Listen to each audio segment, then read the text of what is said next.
Changur gang की बड़ी साजिश का हुआ पर्दाफाश।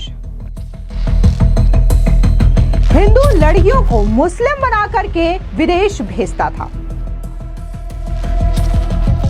3 पाकिस्तानी इन्फ्लुएंसर्स भी छांगुर के धर्मांतरण रैकेट में शामिल। छांगुर के चंगुल से निकली पीड़िता ने किया बड़ा खुलासा।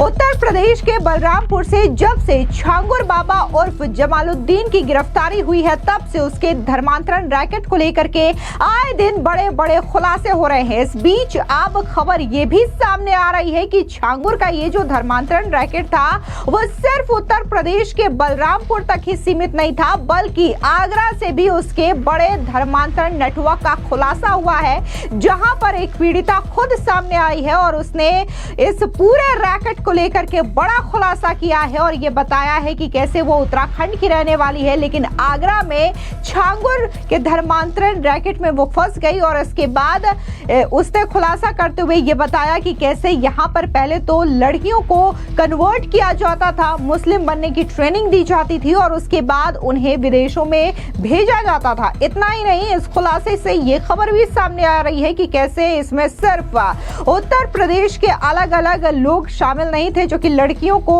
अपने प्यार के जाल में फंसा करके उनका कन्वर्जन करवाते थे, बल्कि इसमें कुछ पाकिस्तानी इन्फ्लुएंसर्स के नाम भी सामने आ रहे हैं। बताया जा रहा है कि 3 ऐसे पाकिस्तानी बड़े इन्फ्लुएंसर्स हैं जो बकायदा इन हिंदू लड़कियों को अपने टारगेट में फंसाते थे और इन्हें इन्फ्लुएंस करते थे अपने वीडियो के जरिए, जिसके बाद उनका भी कन्वर्जन कराया जाता था। दरअसल आपको बता दें कि आगरा में धर्मांतरण रैकेट मामले में 3 पाकिस्तानी इन्फ्लुएंसर्स तनवीर अहमद और साहिल आदिल समेत 3 लोगों के नाम सामने आए हैं। आगरा पुलिस का कहना है कि उन्होंने वीडियो और सोशल मीडिया के जरिए ऑनलाइन धर्मांतरण को बढ़ावा दिया है। साथ ही उन्होंने ये भी बताया कि इस केस में अब तक 14 लोगों की गिरफ्तारी भी हो चुकी है। आप भी सुनिए क्या कुछ आगरा के पुलिस कमिश्नर दीपक कुमार ने कहा। देखिए, जो हमारी अभी तक की हम लोगों की जो जांच है, उस जांच में अभी तक हम लोगों ने 14 लोगों को गिरफ्तार किया है और इनमें से जो बातचीत जो हमारे जिन लोग जो विक्टिम है, विक्टिम से जो बातचीत की गई, तो विक्टिम ने अपनी बातचीत में स्वीकारा कि जो जितने भी हमारी विक्टिम थी उन लोगों को जो प्रीच देने वाले लोग थे वो सब पाकिस्तान के जो इन्फ्लुएंसर थे और वहाँ से जो डिफरेंट जो माइक्रो ब्लॉगिंग साइट्स पर और मीडिया जो डिफरेंट और मीडिया के साधन है उसके द्वारा इन लोगों को प्रीच करते थे, इन लोगों को इस्लामिक शिक्षा देते थे और इन लोगों को धर्म परिवर्तन के लिए प्रेरित करते थे। अभी तक जो हमें को पता चला है, जिसमें कि हम लोगों ने नाम बताया कि 3 इन्फ्लुएंसर ऐसे थे जो कि इनको धार्मिक ये शिक्षा देते थे और दावा के द्वारा इस्लाम में आने के लिए, इस्लाम धर्म में शामिल होने के लिए इन सारी जो बच्चियाँ थी, बालिकाएं थी, इनको उन लोगों ने प्रेरित।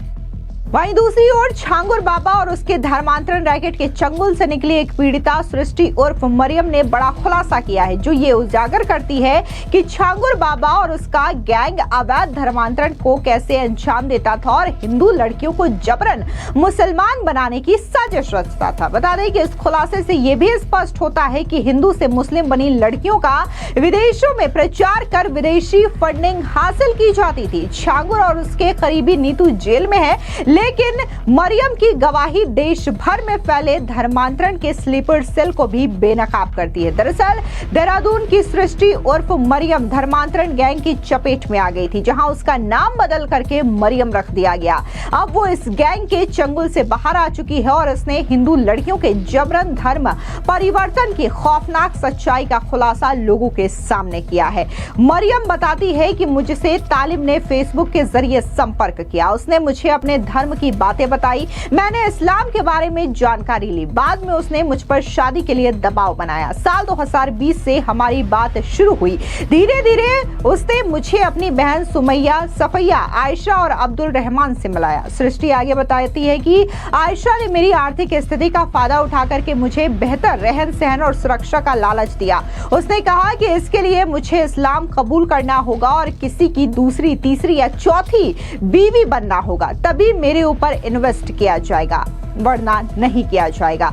आगरा पुलिस ने 7 राज्यों में महाराष्ट्र, मध्य प्रदेश, राजस्थान, उत्तराखंड, झारखंड, दिल्ली और उत्तर प्रदेश के बरेली, अलीगढ़, रायबरेली, गाजियाबाद की दर्जनों लड़कियों का पता लगाया और उसकी काउंसलिंग कराई जा रही है। बता दें कि जब देहरादून की सृष्टि धर्मांतरण गैंग के चंगुल से निकली तो उसने इस स्लीपर सेल का पर्दाफाश किया है। आपको बता दें कि जिस तरीके से बलरामपुर में लगातार छांगुर के खिलाफ कई सारे एक्शन लिए जा रहे हैं, बकायदा इस पूरे मामले में जहां एसआईटी खोजबीन कर रही थी, जांच कर रही थी, तो अब जिस तरीके से फंडिंग का मामला सामने आया है तो ईडी की एंट्री भी इस केस में हो गई है। इसके अलावा जिन लोगों ने छांगुर की मदद की है उनके खिलाफ भी लगातार योगी सरकार का एक्शन देखने को मिल रहा है। इस बीच आगरा में हिंदू संगठनों ने भी छांगुर के खिलाफ जोरदार तरीके से प्रदर्शन किया। बता दें कि आगरा में योगी यूथ ब्रिगेड ने खोल करके छांगुर और उसके धर्मांतरण रैकेट के खिलाफ विरोध प्रदर्शन किया। इस दौरान उन्होंने क्या कुछ कहा, सुनिए। भारत माता की जय, वंदे वंदे, जय श्री राम। देखिए, जिस प्रकार आगरा पुलिस ने एक बहुत बड़े लफ्जियात और धर्मांतरण के रैकेट का भंडाफोड़ किया है, जिसमें अब तक 14 आरोपियों की गिरफ्तारी हो चुकी है। वहीं बलरामपुर पुलिस ने भी एक छांगुर बाबा और जलालुद्दीन को पकड़ा। ये लोग देश भर में पूरी गैंग बनाकर हिंदू बेटियों का धर्मांतरण करवा रहे हैं, उन्हें लफ्जियात का शिकार बना रहे हैं, उनके साथ जबरन निकाह करवा रहे हैं और उन्हें मुजाहिद बनाने का, आतंकवादी बनाने का, स्लीपर सेल बनाने का, फिदायन बनाने का काम कर रहे हैं। इससे योगी यूथ ब्रिगेड में आक्रोश है, समस्त हिंदू समाज में आक्रोश है। इसी क्रम में आज आगरा जिला मुख्यालय पर सिटी मजिस्ट्रेट महोदय को माननीय प्रधानमंत्री जी, गृह मंत्री और मुख्यमंत्री जी के नाम संबोधित ज्ञापन दिया गया है, जिसमें मांग की गई है कि ऐसे लफ्जियात धर्मांतरण के खिलाफ एक ठोस कानून बनाया जाए। देश भर में जो अवैध मस्जिद और मदरसे हैं इन पर प्रतिबंध लगाया जाए, क्योंकि यही जिहाद के अड्डे हैं, यहाँ से आतंकवाद और जिहाद की ट्रेनिंग दी जाती है। जो अवैध रूप से बने इन पर प्रतिबंध लगाया जाए। All India Muslim personal law board, Jamiat Ulema e Hind, ये जो है इस पर प्रतिबंध लगाया जाए, क्योंकि ये आरोपियों को, जिहादियों को कानूनी सहायता देने का काम, कानूनी संरक्षण देने का काम, वकील प्रोवाइड करने का काम कराते हैं।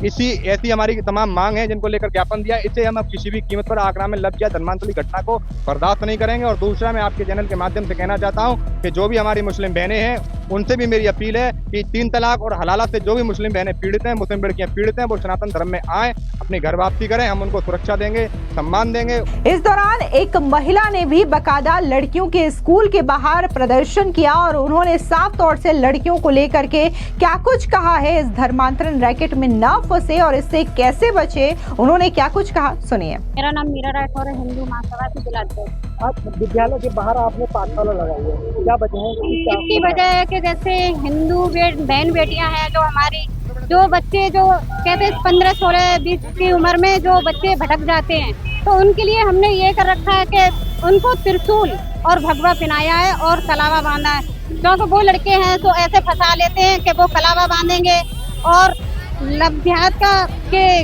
कलावा बांध लेंगे, टीका लगा लेंगे और आके हमारी बहन बेटियों को फंसाते। तो इस वजह से आज हमने त्रिशूल बांटे और भगवा पहनाया।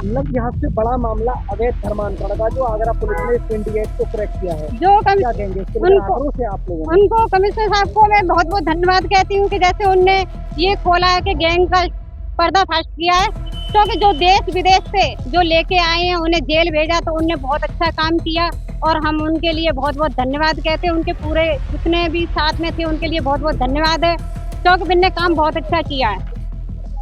और ऐसे लोगों के लिए अगर कल को कोई इंसान और भी कुछ ऐसा काम करता है तो उन्हें जेल पहुंचाने का काम किया जाएगा, तो वो कल को डरेंगे ना, तो हमारी बहन बेटियों को ऐसे ही फंसाते रहेंगे और ऐसे ही हमारा धर्म चेंज कराते रहेंगे, क्योंकि हमारी संख्या बहुत कम से कम गिरती जा रही है। आपको बता दें कि जिस हिसाब से छांगुर को लेकर के पूरी तरीके से पुलिस जांच कर रही है, तो इस मामले में ये जानकारी सामने आ रही है कि छांगुर का जो नेटवर्क है वो सिर्फ उत्तर प्रदेश तक ही सीमित नहीं था, बल्कि देश के अलग अलग हिस्सों में भी बकायदा इसका जो धर्मांतरण का रैकेट है वो चल रहा है। और इसमें अब ये भी खुलासे हो रहे हैं कि कैसे इसमें न सिर्फ देश भर के अलग अलग हिस्सों से लोग लड़कियों को टारगेट करते थे और खास तौर से हिंदू लड़कियों को अपना निशाना बनाते थे, लेकिन इसमें पाकिस्तानी लोगों की भी खबर सामने आ रही है कि कैसे पाकिस्तानी इन्फ्लुएंसर्स भी बकायदा हिंदू लड़कियों को टारगेट करते थे और अपने वीडियो के जरिए उन्हें इन्फ्लुएंस करते थे ताकि उनका कन्वर्जन करवा सके। फिलहाल इस पूरी खबर पर आपकी क्या राय है, कमेंट सेक्शन में जरूर बताएं। धन्यवाद।